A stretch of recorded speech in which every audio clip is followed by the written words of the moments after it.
Continuing on with my year of Star Wars reviews, we're going to be looking at Star Wars Episode 1, The Phantom Menace.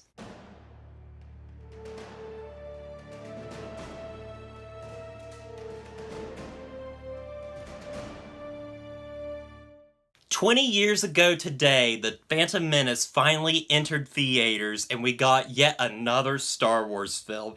And with this film, it created pretty much a large divide within the audience of Star Wars. People loved this movie, liked it, or just straight up hated it.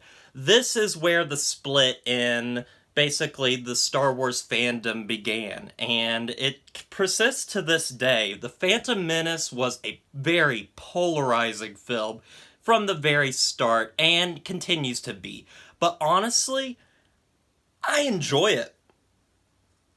Now, right up front, this review is probably going to be very biased. I do really enjoy this film. However, I do understand why people don't like this film and why they are going to say that it's a bad film, which, honestly, if I look at everything, it kind of is. However, it does have enough in it that I really enjoy, and I have grown to love it even more as I watch it as an adult now. And of course, I want to state, like, a bunch of the stuff that people already talk about of what's really fun with this film, like Darth Maul, the Duel of the Fates fight, which is a very well choreographed fight scene that is brought to life with such grand and epic music that makes the fight scene a whole lot more enjoyable, and you're invested in it, even if you're not invested in the characters per se. Also, I just really like the world that is built here.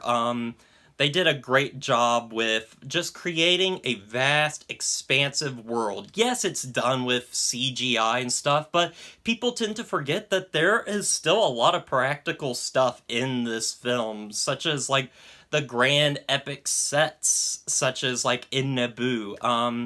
I think what they did with the CGI, I really think it creates a world that is larger than our imagination.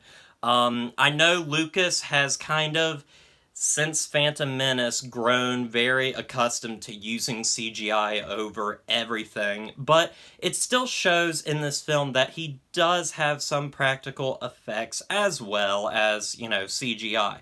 But we know CGI is just a tool that can be used to create worlds, and that's what George Lucas really, I think, gravitated towards with this film. He was able to create the worlds that he wanted to within the original Star Wars. Because if you look at, like, say, his original script for The Star Wars, in fact, I've got this right here.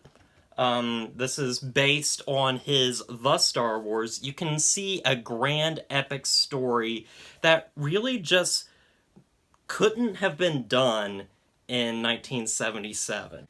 And so I really like that, he was able to go all out with this and make the worlds and the things that he wanted to see in the original Star Wars, but just couldn't. Now, other stuff I love with this film, I love how quotable it is. Like, people will bash on this film, but you cannot admit how quotable this film is. And it might be that my friends and I, we just watch this movie, like, all the time, honestly, like, put it on loop and watch it over and over, to the point where we basically know every line in the film, and it's just a lot of fun. The dialogue is cheesy. It's not very well done. It's not good dialogue, but a lot of it is very memorable because of how awkward it is, as, these actors are trying to produce this dialogue in a semi-natural way that doesn't always work, but to me it makes the film just really memorable, and it stands out. Maybe not in a good way, but for me, in a very entertaining way. And I think that's what I like about this film. I think it's very entertaining. Not always, for the right reasons, but it's still an enjoyable film. It's fun and has just another great score from John Williams. That's very well done, well composed, and really helps elevate the film and a lot of the scenes when the dialogue just isn't working for you. Also, a thing that I like in this film that a lot of people are gonna hate now, just bear with me on this.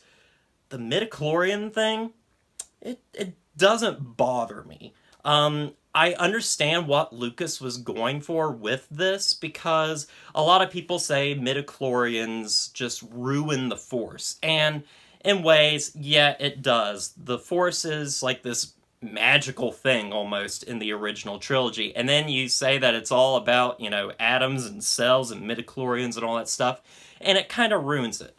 But I kind of understand what George Lucas was doing here.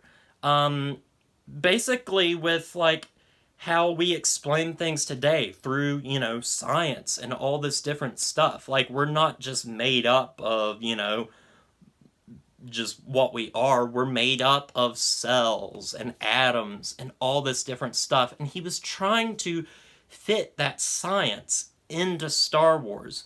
However, I commend him for it, but I don't think it exactly works, especially with Star Wars, which is very much more fantasy-based than science fiction-based. But I really like the attempt. Also, I like Jar Jar Binks.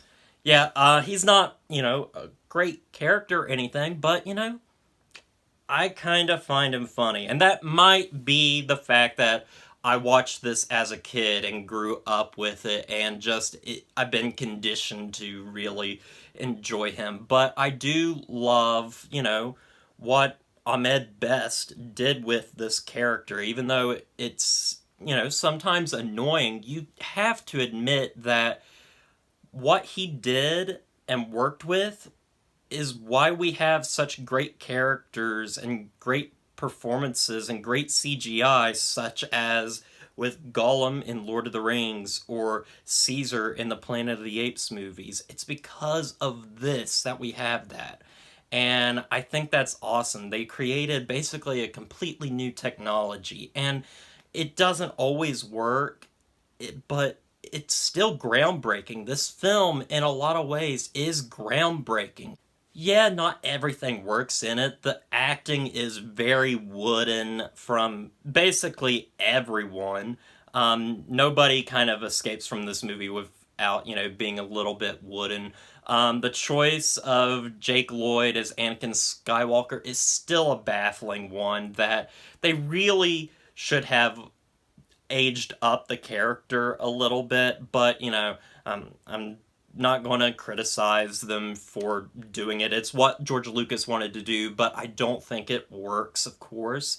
But honestly, I think what I love about this film is just how weird it is. It's a weird space movie that is unlike anything I've really seen. The prequel movies are some of the weirdest sci-fi movies I think I've seen, and I think that's why I enjoy them so much. They separate themselves from the original trilogy and do their own thing. Whether you like it or not, it's up to you, but honestly, I still enjoy it overall. I'm gonna give Star Wars Episode 1, The Phantom Menace, a 7 out of 10. Guys, I know I rambled a lot in this video, and I probably didn't even convince you that this movie's good, but I don't want to convince you that the movie's good. I want you to make your own opinions of this film, and I just really like the film for, what it is, what it has to offer. It's goofy, it's not very good, I will admit that. Like, if I really gave it, a critical rating, it would probably be like a 5 out of 10. But honestly, it has enough enjoyment in it and just fun, memorable moments that I like watching this film over and over, and I will continue to like watching this film over and over. You can agree with me or not, but that's how I feel. Anyway, guys, I want to thank you for watching this review. I was originally going to review something else, but seeing as this is the 20th anniversary of The Phantom Menace, I couldn't pass up on reviewing it at this point. But the The review I was originally going to focus on was Avatar: The Last Airbender, which I will be reviewing soon. That should be my next review. I'll focus on that. But I wanted to give you guys this because I just really wanted to talk about this film. But anyway, guys, with all that said, don't forget to like, comment, and subscribe to the channel. And I'll see you guys in the next review.